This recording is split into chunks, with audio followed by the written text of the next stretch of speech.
तिमी हौ मेरो चन्द्रमा, तिमी हौ मेरो सूर्य, तिमी बिना म अधुरो, तिमीसँग म पुरो। कहिले नबिर्सने यी क्षणहरू,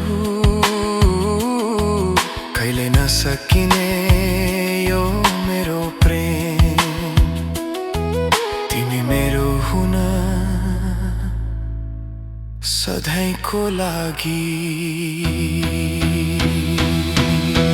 यादहरूको यो बगैँचा, तिमीसँग बितेका ती साँझहरू, मनभरि तिम्रै मुस्कान, जीवनभरि तिम्रै चाह।